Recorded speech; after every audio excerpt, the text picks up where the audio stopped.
بعض اولیاء نے اور عرفاء نے کہا، انہوں نے پوچھا اہل معرفت بعض اہل اللہ سے کہ بڑے عرصے سے کوئی سے نے پوچھا میرے دل کو حضوری نصیب نہیں۔ ہمارے ذہنوں میں کئی سوال ہوتے ہیں نا، کہ نماز پڑھتے ہیں، عبادت کرتے ہیں، تلاوت کرتے ہیں، ذکر اذکار کرتے ہیں، دعا کرتے ہیں، یعنی اللہ کو پکارتے ہیں، ندا کرتے ہیں، اللہ کی عبادت اور اس کی مناجات کا کام کر رہے ہوتے ہیں، مگر دل حاضر نہیں ہوتا۔ بس ایسے دعا ہے تو گزر گئی، عبادت کے کلمات تھے نماز کے گزر گئے، رجوع اللہ تھا گزر گیا، دل حاضر نہیں ہو۔ اس کی آپ نے اپنی زندگی میں کئی بار مثال دیکھی ہوگی، دل حاضر ہے یا نہیں اس کو سمجھنا تھوڑا سا مشکل ہے، تھوڑا سا دماغ حاضر ہے یا نہیں اس کی مثال سے سمجھ آئے۔ کئی بار آپ نے دیکھا ہے کئی لوگ ایسے ہوتے ہیں جن کی کنسنٹریشن نہیں ہوتی، وہ بات سن رہے ہوتے ہیں مگر آپ کہتے ہیں یہ حاضر دماغ نہیں ہے، اس کی کنسنٹریشن نہیں ہے۔ ڈاکٹرز بھی کہتے ہیں کہ اس بچے کو، اس طالب علم کو کنسنٹریشن کی کمی ہے، وہ گھنٹوں گھنٹوں بیٹھتے ہیں کتابوں پر، وہ کہتے ہیں مجھے کچھ یاد نہیں ہوتا۔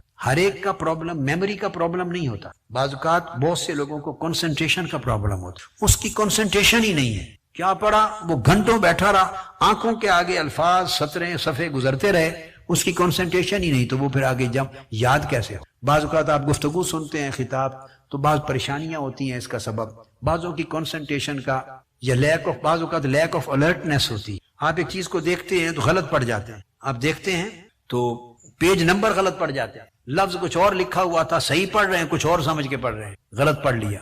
ڈاکٹر کے پاس جاتے ہیں، یہ کیا میٹر؟ وہ کہتا ہے یہ لیک آف الرٹنس، الرٹ نہیں ہے مائنڈ۔ اس کے پھر ریزنز الگ ہوتے ہیں، میڈیکل ریزنز ہوتے ہیں، لیکن میں آپ کو صرف علامات سمجھا رہا ہوں کہ اگر دماغ یعنی مائنڈ الرٹ نہ ہو تو چیزیں آپ کے سامنے ہوتی ہیں، آپ غلط پڑھ رہے ہیں۔ کنسنٹریشن نہ ہو تو آپ جو پڑھے جا رہے ہیں یا سن رہے ہیں آپ کی سمجھ میں نہیں آتا کیا۔ بعد میں اگر پوچھیں پہ وہ بات یاد ہے میں نے کیا کہی تھی، کہتے ہیں کیا بات؟ وہ اس کے کان سن رہے تھے مگر دماغ اس کا الرٹ نہیں تھا یا کنسنٹریشن نہیں تھی، وہ چیز ہی اتر جاتی۔ اب یہ مثال تو سمجھ میں آ گئی، ایسا تو ہوتا ہے کہ نہیں واقعہ زندگی میں؟ بعض اوقات عارضی پرابلم ہوتا ہے آدمی کو، یاداشت میں عارضی پرابلم ہے، کوئی مشکل ہے، پریشانی ہے، ذہن تفکرات میں ہے، تو وہ بھی اس پر بھی یہ حالت وارد ہو جاتی ہے۔ تو بعض اوقات پرماننٹ پرابلم ہوتا ہے، اس کی پھر الگ ایکسرسائزز ہوتی ہیں، ٹریٹمنٹس ہوتے ہیں، تھیراپیز ہوتی ہیں، جس سے وہ چیزیں، اور اگر کوئی میڈیکل ریزن ہے تو پھر وہ ہوتا ہے، پھر وہ اس کی الرٹنس اور کنسنٹریشن اس کی ریسٹور کرواتے ہیں۔ جس طرح دماغ حاضر نہیں ہوتا اس طرح عبادات میں بہت سو کا دل حاضر نہیں۔ آپ سمجھ گئے؟ اب اس مثال سے اچھی طرح سمجھ آ گئی بات کی۔ بندہ عبادت کرتا ہے، اللہ کا ذکر کر رہا ہے، تلاوت کر رہا ہے، مناجات کر رہا ہے، دعا کر رہا ہے، مگر دل حاضر نہیں۔ تو کسی نے سوال کیا دل حاضر نہیں پاتا، کیا کروں؟ اب دل حاضر ہونا اس کے بھی دو درجے ہیں۔ پہلا کہ دل حاضر ہو اس چیز میں جو عبادت، جو ذکر، جو طاعت، جو تلاوت آپ کر رہے ہیں، اللہ کی یاد، مناجات، اس میں دل حاضر ہو، یہ ادنا درجہ ہے۔ دل کی حاضری کیا؟ یہ ادنا درجہ ہے، پہلا درجہ ہے۔ تو ہر شخص جو حاضر دماغ ہوتا ہے اسی طرح حاضر قلب، ہر شخص جس کا دل حاضر ہو، ضروری نہیں کہ وہ صاحب حضور قلب بھی ہے۔ دل کا حاضر ہونا اور چیز ہے، اور دل کو حضور نصیب ہونا اس سے اوپر کی چیز ہے، اس کو حضور قلبی کہتے ہیں۔ کیا؟ یعنی دل کی حضوری، دل کی ایک ہے کہ آپ کے ذکر میں، اذکار میں، عبادات میں، طاعت میں، تلاوت میں، نیک کام میں جو کر رہے ہیں تو دل جمی کے ساتھ دل حاضر ہے، دل آپ کے ذکر اور آپ کی طاعت کے ساتھ جڑا ہوا ہے، کنیکٹڈ ہے، ڈس کنیکٹڈ نہیں ہے۔ جو عبادت اور تلاوت کر رہے ہیں اس جگہ سے ڈس اپیئر نہیں ہوا، دل کنیکٹڈ ہے۔ یہ ہے دل کا حاضر ہونا، جیسے دماغ کا حاضر ہونا۔ ٹھیک ہے؟ اب اگلی بات کہی، دل کا حاضر ہونا ایک درجہ ہے، اور یہ کئی لوگوں کو نصیب ہو جاتی ہے کہ اس کا دل حاضر ہے، یعنی دل جمی ہو گئی، ظاہری عبادت، عمل، طاعت، تلاوت، ذکر، اذکار، دعا جہاں کر رہا ہے اس کے ساتھ دل اس کا جڑا ہوا، کنیکٹڈ ہے، یہ کنیکشن ہے، یہ ہو گئی حاضری۔ کچھ لوگ اس سے بلند درجے کے لوگ ہوتے ہیں اور ان کا دل کا حاضر ہونا وہ ذکر کے ساتھ نہیں ہوتا، وہ مذکور کے ساتھ ہوتا، یعنی وہ اللہ کی بارگاہ میں حاضر ہو جائے تو اس کو حضوری کہتے ہیں۔ پہلے تھا ذکر کے ساتھ حاضر ہو، کیا؟ اور اب کیا بات بتا رہا ہوں، جس کا ذکر ہو رہا ہے اس کی بارگاہ میں حاضر ہو۔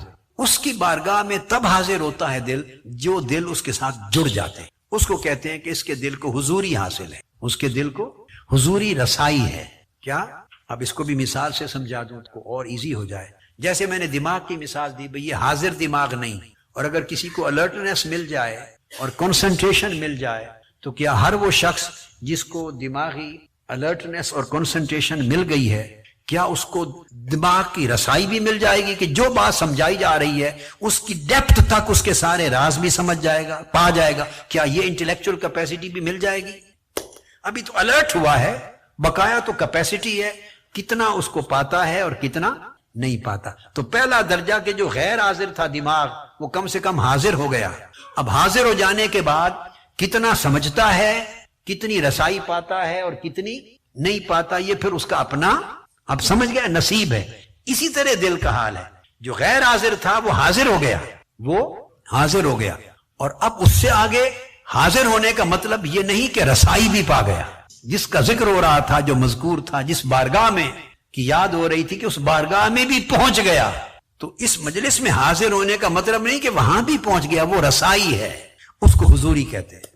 تو اب کسی نے کہا کہ وہ بات بیان کی کہ میرا دل حضوری نہیں پاتا، حاضری کی بات نہیں کی، کیا حاضری کی بات، حضوری نہیں پاتا، اس بارگاہ میں نہیں جاتا میرا دل، وہاں اس بارگاہ میں دل کو غائب پاتا ہوں۔ پوچھا کہ کب میرا دل وہاں پہنچے گا کہ میں دل کو پاؤں اللہ کی بارگاہ میں، کب ایسا ہوگا؟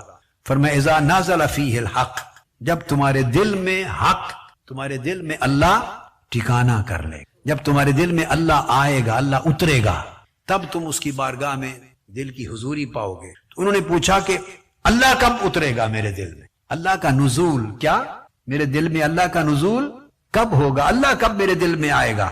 تو جواب دیا اذا ارتحل عنہ ما دون الحق، فرمایا جب اس کے غیروں کو دل سے نکال دو گے، جب غیر چلے جائیں گے تو وہ آ جائے گا، وہ غیروں کے ہوتے ہوئے اس دل میں نہیں آتا۔ یہ بات سمجھ میں آئی؟ اور غیر کون ہے؟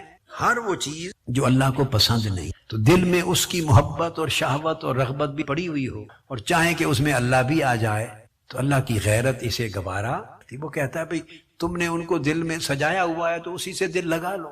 فرمایا اذا ارتحل عنہ ما دون الحق، جب اس کے غیر نکل جائیں گے تب وہ آ جائے۔ خلاصہ اس کلام کا، ہر تمنا دل سے رخصت ہو، واہ واہ، ہر تمنا دل سے رخصت ہو گئی، اب تو آ جا، اب تو خلوت ہو گئی۔ تو اس کا قاعدہ یہ ہے کہ جب اس کے غیر چلے جاتے ہیں دل سے، اور دل نیا خانہ بن جاتا ہے، خلوت کدہ بن جاتا ہے، اس میں کوئی اور غیر نہیں رہتا، اور دل خالی ہو جاتا ہے، اس وقت وہ جلوہ گر۔ اور جب، اب میں آپ کو وہی معرفت کی طرف لا رہا تھا کہ جب وہ دل خالی ہو گیا غیر سے، تب وہ جلوہ گر ہوا، اور جب وہ جلوہ گر ہوا تو دل زندہ ہو گیا، اور جو زندہ ہو گیا، کامل زندہ ہو گیا، وہ اس کے حضور رہنے لگ گیا۔